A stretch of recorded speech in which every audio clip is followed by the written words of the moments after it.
In this quick tip, which is part of a series on mixing, we'll look at a typical rhythm section of drums, bass, and guitar. But today we'll just focus on the guitars themselves. Now while this piece starts with bass, the guitars come in together. To make them a little bigger in the mix, they were double tracked, meaning each part was recorded independently of each other.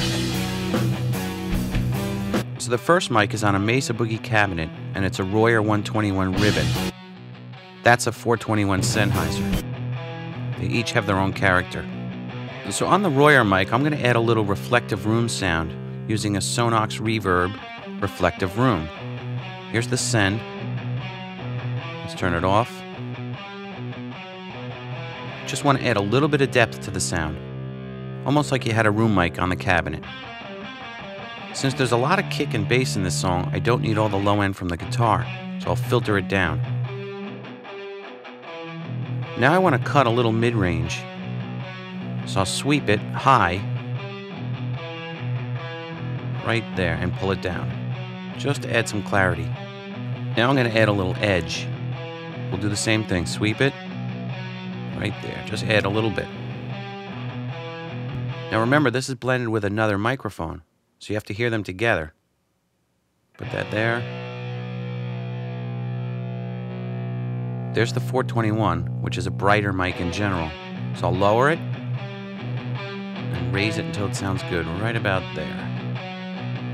That may not sound great on its own, but they work together. Now sometimes I'll actually change the panning on one of the microphones to make the stereo width bigger on one side. So I'll move it up and listen to it. Let's hear that. There's tighter. All the way to the right. Right around there sounds good. Remember, this was double tracked with the same mic, same cabinet, so I have to change this sound a little bit on this side. Now let's focus on the other side a bit. Listen to each mic. There's the darker of the two. Let's add a little bit of inflator to this, just a touch. You raise the effect up pretty high. Just want some edge. Let's start over. Just to find a little picking attack. There it is. We're using this subtly. Now we'll pan the 421 opposite of the other Royer. Again, we're going to filter out the bottom and just add a little top this time.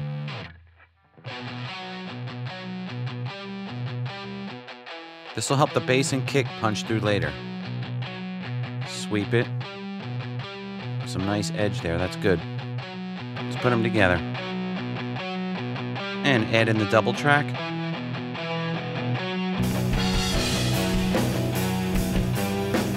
Now that's working basically, but always you make the final adjustments when it's in the track. We'll bypass the effects, we're using them subtly, remember.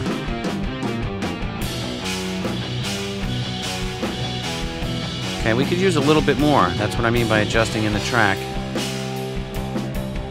The double track guitars are doing the work by themselves. And that'll do it. And we'll push that reverb at the end a bit. So there's some subtle use of double tracking, EQ, inflator, and panning to punch guitars through a mix.